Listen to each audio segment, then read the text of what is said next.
you're an actual vault dweller. I am. I thought all you dipshits were dead. I need my alone time, my alone space. I would be like the weird emo kid in the vault that's like, leave me alone, no one understands. I just need like, I'm all for community until I get hangry or tired, and then I'll like introvert away. I think Ella likes the sun a lot. She would need her vitamin D, you know what I mean? That's also true. She would really need to be. Do you think you could do a vault? You could live in a vault? For like a couple months, maybe, yeah. Wow, months. Yeah. That's not bad, though. That's not bad. That's pretty good. Months, yeah. I think I'd be of like the first batch of people to lose their minds. Wow, we're off the deep end right away. Yeah. Hey, let's weed out the people that can't handle the vault life. I think I'd be that this way. Hi, Ella. How you guys doing today? Hi, how are you? We're good. How are you guys? Good. Sorry, Aaron as well. I zoned out a little bit, but how you guys? You guys good? No, good morning. Good morning. Good morning. Absolutely. Well, congratulations on the Fallout show. It is absolutely fantastic. We are loving it so much. You guys are both so fantastic in it as well. Thank you so much. Really Yeah. happy to stay. Of course, absolutely. So we got to know, what was your first experience in the world of Fallout? Aaron, we'll start with you. In the world, like on set, like or do you mean with Fallout as a franchise? As a franchise. You know, I always knew of Fallout growing up. I never got into the game. I sadly, I don't know if you know a lot of games yourself, but I was playing something else while other friends chose Fallout. And I feel like the world is telling me that I made the wrong choice by putting me where I am right now. Telling you that. Giving me this wild ride of the live action adventure. You know, it's for sure. I was mistaken to not take the journey into Fallout. It's all good. You're here now. That's what's most important. Yeah. Farmer, long-winded farmer. Long-winded farmer. Where I somehow win. I like that. Somehow came out on top. I was the same as Aaron. I knew of the games. I hadn't played them.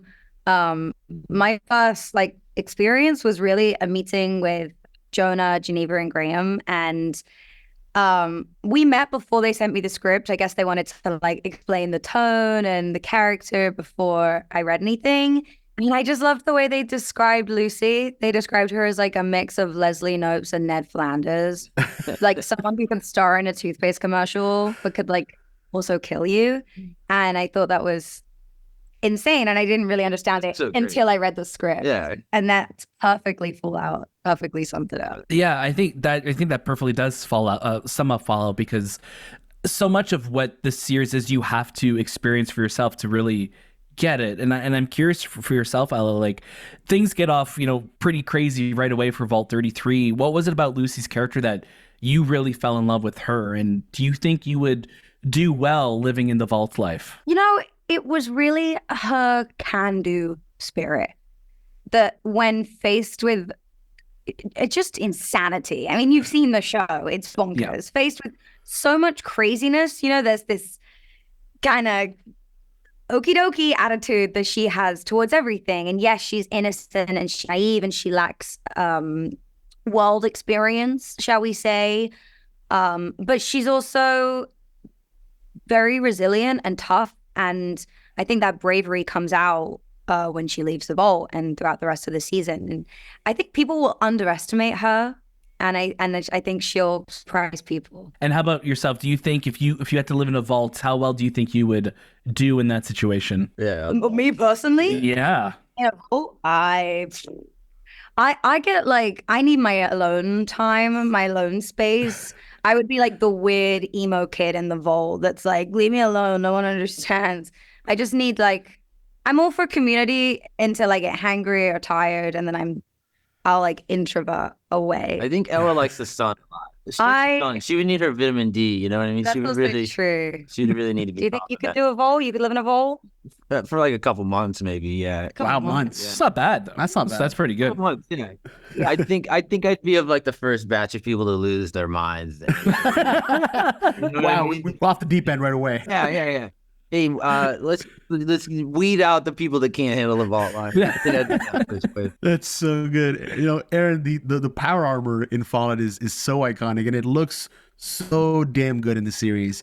How much of that was practical, and what was it kind of like moving around with that on set? Yeah, I mean, it's all this incredible collaboration between, you know, the team at Legacy. And if you don't know of the company Legacy, they build all kinds of practicals for all kinds of different franchises. You know, they're really incredible. But what they did was they built these 4 different sort of iterations of the suit to all sort of, we play with all of them to get the suit to be alive the way that it is. We've got the main hero full suit, which our stuntman Adam Shippey wears, and he walks around at like 7'6" or however big he is, and the big platforms and everything.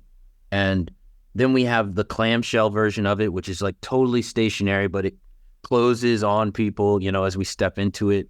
And then we've got the half suit, which I wear mostly, which is like so large because it's the top half of the suit that like my knuckles are dragging on the ground if I'm not careful as I walk, you know. And you've got these all of a sudden tiny little, you know, real person legs under there, but that thing is like 50 to 60 pounds. Oh, wow. Just the top half. So I mean, it's so fun and cool for what, 20 minutes, and then you start looking at people who are in it and they're like barely breathing. And you're like, Get us out. sit down. Why don't you sit down? We'll lift up part of it for you, give you a little break, you know. And then of course we have to do the in-helmet stuff, Yeah, you know, right. with that. It's amazing what, you know, we've put together for that suit, and Jonah, you know, conducts it so well, but it's a lot of elements. That's so damn cool. And, you know, really quickly before we wrap up, we have to ask you, of course, you know, the radio stations in Fallout are so iconic.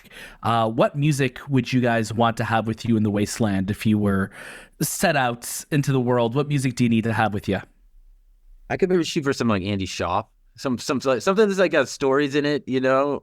Yeah. Something that's got a feel that I'm like, I'm not going to get tired of it. You know, that's always why the music of Fallout, I think, is so great. You know, I mean, it's like, it's stuff that stays relevant in some way because of this nuclear apocalypse. And Yeah. what else?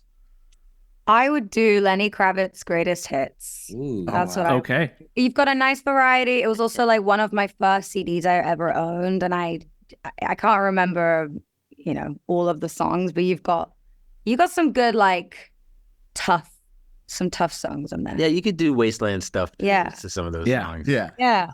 You could do some crazy shit. Yeah. Yeah. We Really, dig really it. cool stuff. Well, thank you both so much for taking the time with us this morning. We absolutely love the show. We love both of you as well.